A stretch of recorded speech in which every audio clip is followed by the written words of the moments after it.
Choisissez vos métaphores globales. Alors que je développais des antennes pour me sensibiliser aux métaphores globales des gens, j'ai lu un article de la célèbre anthropologue Mary-Catherine Bateson, dans laquelle elle écrivait « Il y a peu de choses aussi dangereuses qu'une métaphore toxique ». C'est une intuition extraordinaire dont je devais bientôt faire moi-même l'expérience. Au cours d'un de mes séminaires Date with Destiny, la plupart des participants s'étaient plaints d'une certaine femme avant même que le programme ne commence. Elle avait fait une scène au comptoir des inscriptions et, sitôt arrivée dans la salle, elle avait commencé à se plaindre de tout.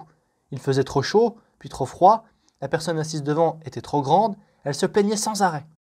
Lorsque j'ai commencé à parler, elle s'est mise à m'interrompre toutes les 5 minutes pour me dire que ce que je disais était faux ou ne fonctionnait pas, et pour me signaler des exceptions. J'essayais de briser son schéma, mais je me concentrais sur l'effet plutôt que sur la cause.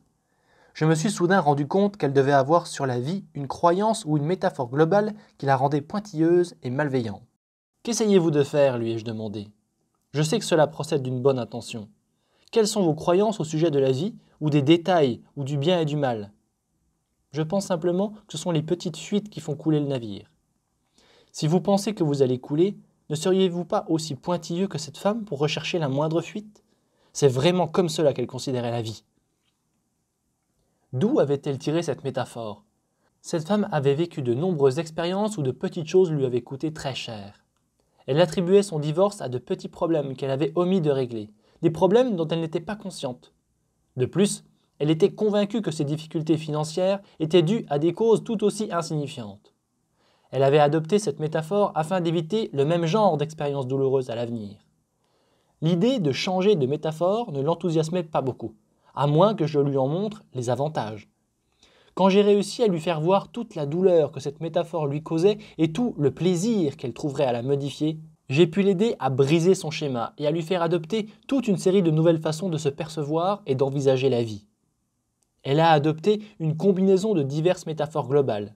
La vie est un jeu, comme une danse, ce qui a produit une transformation immédiate, non seulement dans sa façon d'agir avec les autres, mais aussi dans sa façon d'agir avec elle-même, car elle avait cessé de chercher sans cesse des petites fuites chez elle et chez les autres. Ce seul changement a influé sur toute sa perspective de la vie. L'histoire de cette femme est un bon exemple de la façon dont vous pouvez transformer tous les aspects de votre vie, notamment votre estime de soi, vos rapports avec les autres et votre attitude face à la vie, en changeant une seule métaphore globale. Malgré toute l'influence qu'elle exerce sur notre vie, la plupart d'entre nous n'ont jamais choisi consciemment les métaphores qu'ils utilisent pour se représenter la réalité. D'où viennent vos métaphores ? Vous les avez probablement glanées des personnes qui vous entourent, vos parents, vos professeurs, vos collègues et vos amis. Je parie que vous n'avez jamais songé à l'impact qu'elles ont sur votre vie. Sans vous en rendre compte, les métaphores que vous utilisez sont devenues une habitude. Toute perception de la vérité est la découverte d'une analogie. Henri David Thoreau. Pendant de nombreuses années, les gens m'ont demandé ce que je faisais exactement. J'ai employé diverses métaphores selon les époques. J'enseigne, j'étudie, je suis à la recherche de l'excellence humaine, je donne des conférences, je suis un auteur à succès, je suis consultant en performance maximale, je suis thérapeute, je suis conseiller, mais aucune n'exprimait vraiment ce que je voulais dire. Bien des gens m'ont proposé des métaphores. Dans les médias, d'aucuns me considéraient comme un gourou. Pour ma part, je n'aime pas cette métaphore, car j'ai l'impression qu'elle prend pour hypothèse que les gens dépendent de moi pour réaliser des changements dans leur vie, ce qui ne leur donne aucun pouvoir. J'estime que nous devons tous prendre la responsabilité de notre propre transformation. C'est pourquoi j'ai toujours évité cette métaphore.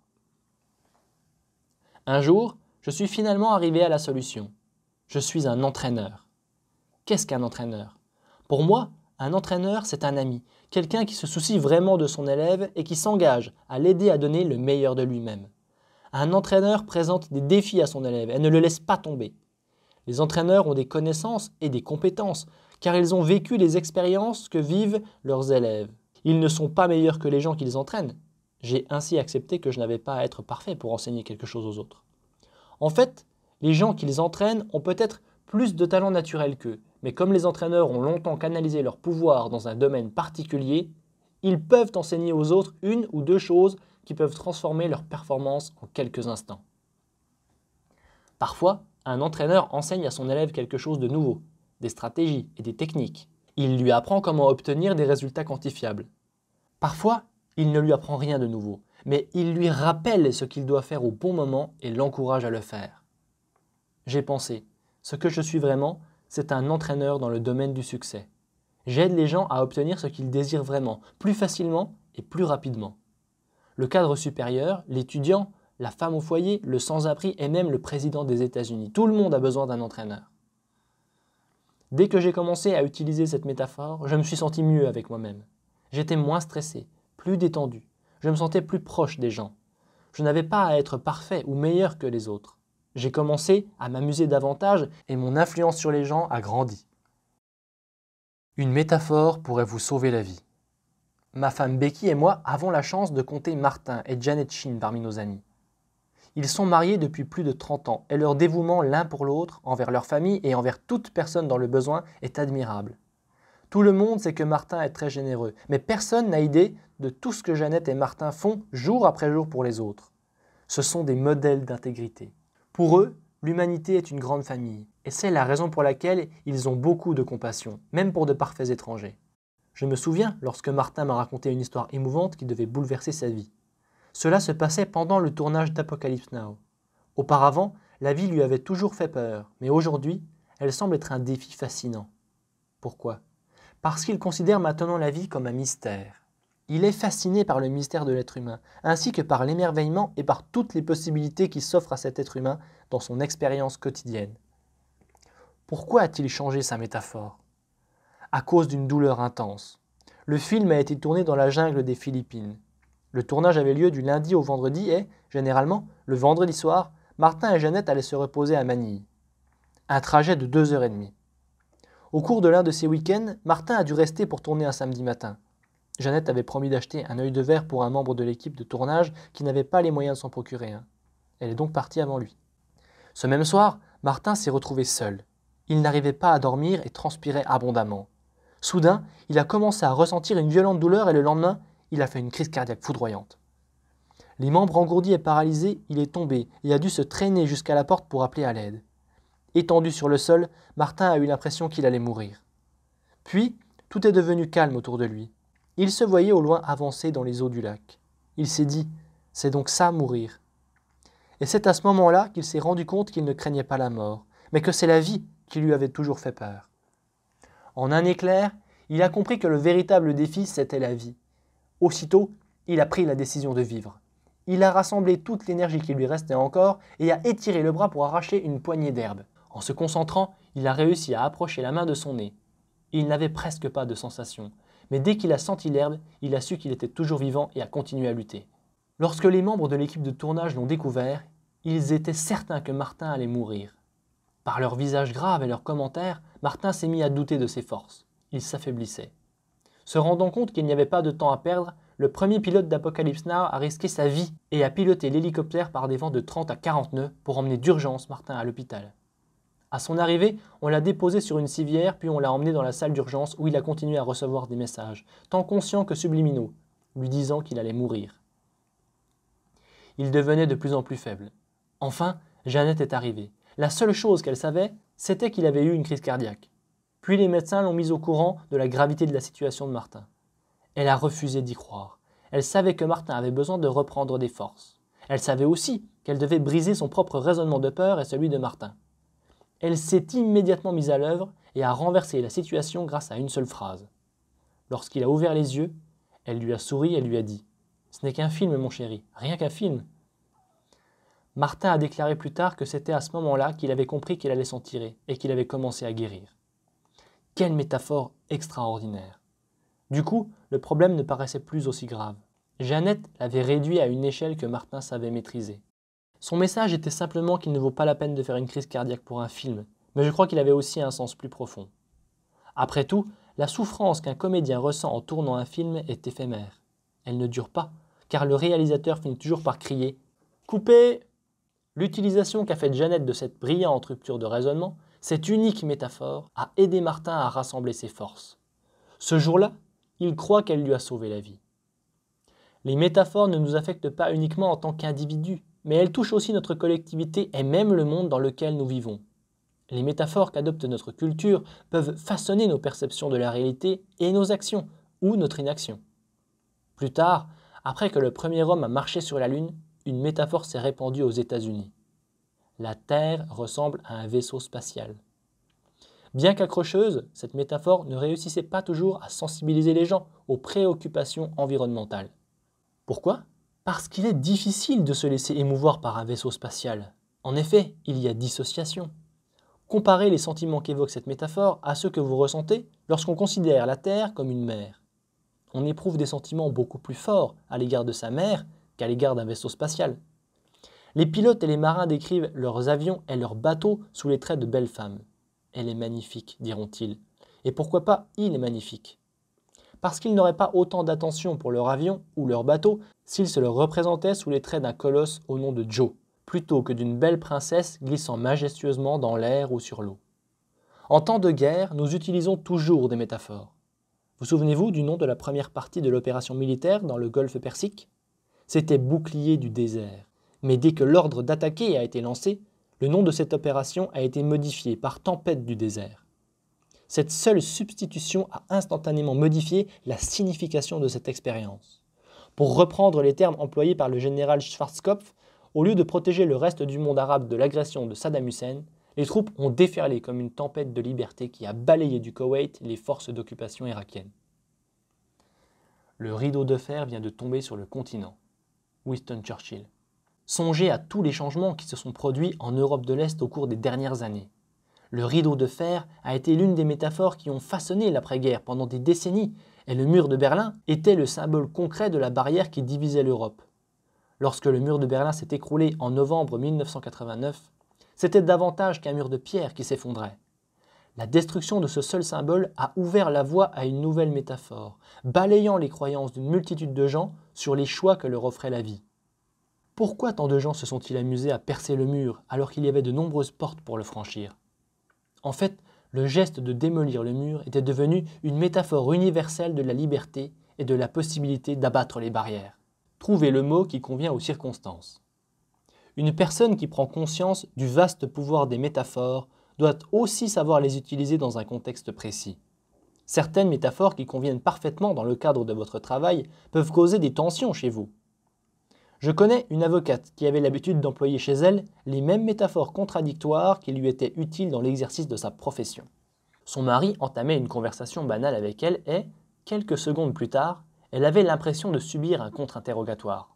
Cela ne convient pas dans le cas d'une relation personnelle, n'est-ce pas? Imaginez un policier très dévoué qui n'arrive pas à dissocier son travail de sa vie privée. Pensez-vous qu'il soit possible qu'un tel homme souffre d'une obsession qui le pousse à surveiller ce qui enfreigne ses principes? Voici un exemple qui illustre bien les effets néfastes d'une métaphore mal choisie. C'est le cas d'un homme qui s'était détourné de sa femme et de ses enfants au point que ceux-ci ne ressentaient plus aucun lien avec leur père.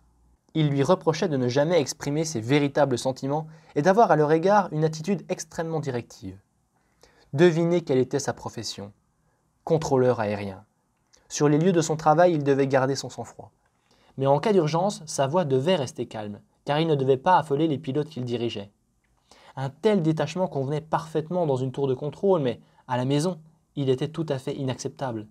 Sachez faire la part des choses. N'employez pas les métaphores qui conviennent parfaitement à une situation particulière, au travail par exemple, dans un autre contexte comme dans vos relations familiales ou amicales. Examinons quelques-unes des métaphores couramment utilisées dans les relations interpersonnelles. Certaines personnes diront de leur partenaire amoureux le vieux, la vieille, le dictateur, la terreur, la mégère. J'ai même connu une femme qui appelait son mari le prince des ténèbres. Il existe pourtant des choix plus positifs. Mon chéri, ma douce moitié, l'homme ou la femme de ma vie, l'âme sœur. Sachez qu'en changeant la moindre nuance d'une métaphore, vous pouvez modifier la perception que vous avez de votre relation amoureuse. Vous n'éprouvez pas la même passion pour un partenaire que pour un amant, n'est-ce pas? Pensez-vous que les métaphores que vous employez pour évoquer votre relation amoureuse ou pour la décrire aux autres influencent la qualité de cette relation ainsi que la qualité de vos rapports avec l'être aimé? N'en doutez pas un instant. Une dame qui participait au séminaire Date with Destiny appelait continuellement son mari « l'imbécile avec qui je vis », tandis que son mari parlait d'elle comme de « l'amour de sa vie, sa douce moitié ». Lorsque j'en ai fait la remarque à cette femme, elle a été très choquée. Elle était très aimante et ne s'était pas rendue compte du tort que pouvait causer une métaphore adoptée sans réfléchir. Ensemble, nous avons choisi des métaphores qui convenaient mieux à sa relation avec son mari. Petit Papa Noël. Un de mes amis, qui n'avait évidemment pas d'enfants, disait d'eux que c'étaient des petits monstres. Tant qu'il a conservé cette métaphore, il n'a jamais eu de succès auprès des enfants. Récemment, à la suite d'un coup monté par quelques-uns de ses amis, il a accepté de faire un remplacement pour jouer le rôle du Père Noël dans un magasin à rayons. Du coup, des centaines de petits monstres ont défilé sur ses genoux. Cette expérience a complètement changé sa perception des enfants et il a modifié sa métaphore à jamais. Maintenant, il les appelle les petits bouts de chou. Pensez-vous que cela a changé son attitude envers eux? Si vous considérez vos enfants comme des pestes, vous serez moins porté à bien prendre soin d'eux. Prenez soin de choisir une métaphore qui vous aide dans vos rapports avec vos enfants. N'oubliez pas qu'ils vous écoutent et qu'ils apprennent de vous.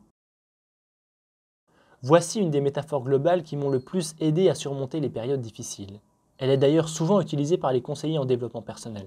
C'est l'histoire toute simple d'un lapidaire. Comment s'y prend-il pour tailler une grosse pierre? Il prend son marteau et frappe la pierre aussi fort que possible. La première fois, il ne l'entame même pas.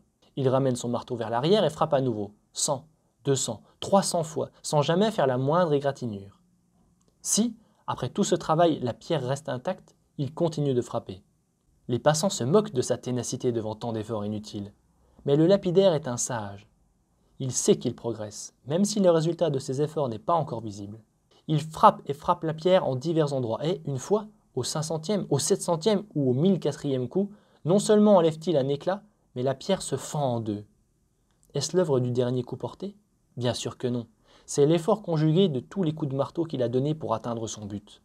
À mon avis, l'exercice régulier de la discipline de l'amélioration perpétuelle, Kani, représente la masse qui peut fendre n'importe quelle pierre qui vous bloque la route du succès. Il y a quelques années, Jim Rohn, l'un de mes premiers maîtres, m'a aidé à considérer ma vie d'une autre façon grâce à la métaphore des saisons. Quand les choses vont mal, les gens sont souvent portés à penser qu'il en sera toujours ainsi. Je dis plutôt, la vie a ses saisons, et pour moi, en ce moment, c'est l'hiver. Si vous adoptez cette métaphore, vous pourrez croire qu'après l'hiver viendra le printemps. Le soleil vous réchauffera et vous pourrez bientôt répandre de nouvelles semences. Vous serez plus sensible aux beautés de la nature, au déploiement et à la croissance d'une nouvelle vie.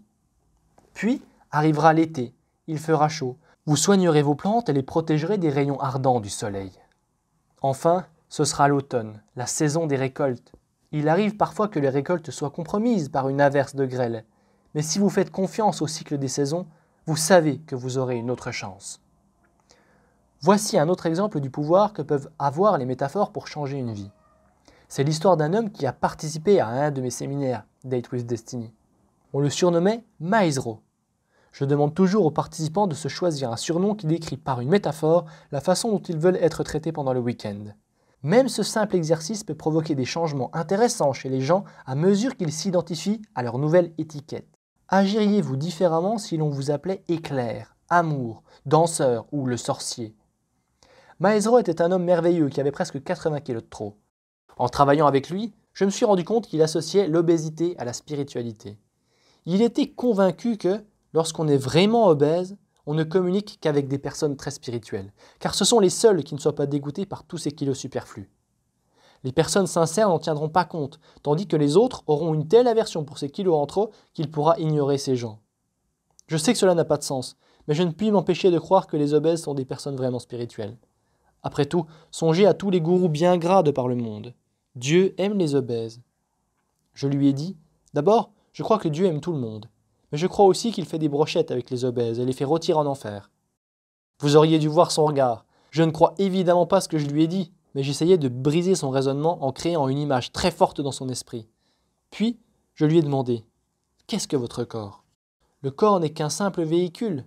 Est-ce un véhicule de grande qualité? Cela n'a aucune importance, pourvu qu'il vous mène à bon port. Un changement de métaphore s'imposait. Comme c'était un homme porté sur la spiritualité, je l'ai aidé à choisir une nouvelle métaphore qui correspondait à ses propres croyances. Je lui ai demandé de quelle façon il traiterait son corps s'il le considérait comme le temple de son âme plutôt que comme un véhicule. Au même moment, il a acquiescé et j'ai vu qu'il croyait vraiment que son corps était un temple. Grâce à ce petit changement de perspective, il a modifié ses règles inconscientes sur l'alimentation. Quoi manger, quand et comment manger, et sa façon de traiter son corps. Une métaphore globale avait réussi à changer tout ce qu'il pensait au sujet de son corps. Comment traiteriez-vous un temple? Y mettriez-vous d'énormes quantités d'aliments gras? Le nouveau respect de Maestro pour son corps l'a complètement transformé.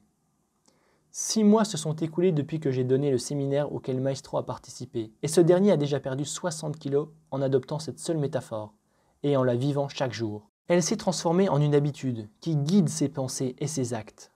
Lorsqu'il va à l'épicerie, il se dit « Est-ce que je mettrai ceci dans un temple ?» Parfois, il se retrouve dans l'allée où sont les aliments sans valeur nutritive qu'il avait l'habitude de manger. La seule pensée de son corps sur une brochette en train de griller en enfer réussit à le faire fuir. Maestro avait aussi l'habitude d'écouter de la musique tellement fort que ses amis craignaient qu'il ne s'abîme les tympans. Maintenant, il n'écoute plus le même genre de musique car, dit-il, « Je veux prendre soin de mon temple ». Êtes-vous convaincu maintenant que les métaphores globales ont l'incroyable pouvoir de transformer simultanément presque tous les aspects de votre vie? La métamorphose de la chenille en papillon. Un jour, lorsque mon fils Joshua avait 6 ans, il est rentré à la maison en pleurant, car un de ses petits copains était décédé à la suite d'un accident survenu au parc. Je me suis assis face à lui et je lui ai dit « Mon chéri, je sais que c'est très dur pour toi. Ton ami te manque et c'est normal. Mais tu dois comprendre que tu te sens malheureux parce que tu penses comme une chenille. » « Comment ?» a-t-il répondu. J'avais réussi à briser un peu son raisonnement. Il m'a demandé ce que cela signifiait. Il arrive un moment où la plupart des chenilles ont l'impression d'être sur le point de mourir. Elles pensent être arrivées à la fin de leur vie. Sais-tu quand? Oui, quand cette chose commence à s'enrouler autour d'elle, répondit-il. Alors je poursuivis. Bientôt, la chenille est complètement enveloppée dans son cocon. Tu sais, si on ouvrait ce cocon, on n'y verrait qu'une masse informe. La plupart des gens, et aussi la chenille, pensent qu'elle est en train de mourir. Mais en fait, elle commence à se métamorphoser. Comprends-tu? Elle se transforme en autre chose. Que devient-elle? Un papillon, dit-il. Les autres chenilles considèrent-elles que l'une d'entre elles s'est transformée en papillon? Lui ai-je demandé. Non, me dit-il. Alors je lui demandai. Et quand la chenille devient un papillon, que fait-elle? Elle vole, répondit Joshua. C'est exact, lui ai-je dit. Le papillon sort du cocon. Le soleil sèche ses ailes et il prend son envol. Il est beaucoup plus beau que la chenille. A-t-il plus de liberté qu'avant? Oui, il est beaucoup plus libre, m'a-t-il dit. Et maintenant est-il plus heureux? Oui, car il a moins de pattes pour se fatiguer, lança Joshua. C'est vrai, il n'a plus besoin de pattes, il a des ailes. Je pense que ton ami aussi a des ailes maintenant. Tu vois, ce n'est pas à nous de décider quand nous nous transformerons en papillons. Nous croyons que c'est mal, mais Dieu seul sait quand arrive le bon moment. Nous sommes en hiver et tu aimerais que ce soit l'été, mais ce n'est pas la volonté de Dieu.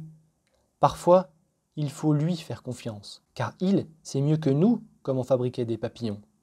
Dans notre état de chenille, nous ne sommes pas conscients que les papillons existent, car ils sont au-dessus de nous, mais il ne faut jamais oublier qu'ils sont là. Joshua s'est mis à sourire et m'a serré très fort en disant « Je parie qu'il est devenu un magnifique papillon. » Il suffit de faire l'exercice suivant. 1. Qu'est-ce que la vie? Écrivez les métaphores que vous avez déjà choisies. La vie est comme. Faites un brainstorming et faites appel à toutes les métaphores que vous employez pour décrire la vie. Vous en avez certainement plus d'une. Lorsque vous êtes découragé, vous comparez peut-être la vie à un combat ou à une guerre. Et, lorsque vous vous sentez bien, la vie devient peut-être pour vous un bienfait. Écrivez toutes les métaphores qui vous viennent à l'esprit. Puis examinez votre liste et demandez-vous, si la vie est comme ceci ou comme cela, qu'est-ce que cela signifie? Si la vie est sacrée, qu'est-ce que cela signifie? Si la vie est un rêve ou une scène, qu'est-ce que cela signifie? Chacune de vos métaphores est à la fois dynamisante et limitative. Le monde est une scène. Ça peut être une bonne métaphore qui vous permet de vous faire valoir et de vous faire entendre, mais elle peut aussi signifier que vous jouez continuellement un rôle sans jamais exprimer vos véritables sentiments. Examinez de près les métaphores que vous vous êtes données. Quels sont leurs avantages et leurs désavantages? Quelle nouvelle métaphore souhaitez-vous vous offrir pour être plus heureux, plus libre et plus fort dans la vie? 2. Faites une liste des métaphores que vous associez aux liens que vous avez avec les autres ou dans votre mariage. Sont-elles dynamisantes ou limitatives? N'oubliez pas que la seule manière de changer vos métaphores est d'en prendre conscience. C'est alors que votre cerveau réagira et vous vous direz « Ceci ou cela ne fonctionne pas, c'est ridicule ». Il devient ainsi plus facile d'adopter une nouvelle métaphore. La beauté de cette technique réside dans sa simplicité. 3. Choisissez une autre facette de votre vie qui a beaucoup d'importance pour vous. Votre travail, vos parents, vos enfants, votre capacité d'apprentissage par exemple, et découvrez les métaphores que vous utilisez pour la décrire. Dressez la liste de ces métaphores et étudiez leur impact. Écrivez par exemple « Apprendre est un jeu ». Si vous comparez l'étude à l'extraction d'une dent, représentez-vous la souffrance que vous vous imposez. Voilà une métaphore à changer sans tarder. Soyez conscient des conséquences positives et négatives de chacune de vos métaphores. En les examinant de plus près, vous pouvez vous ouvrir à de nouveaux horizons dans la vie.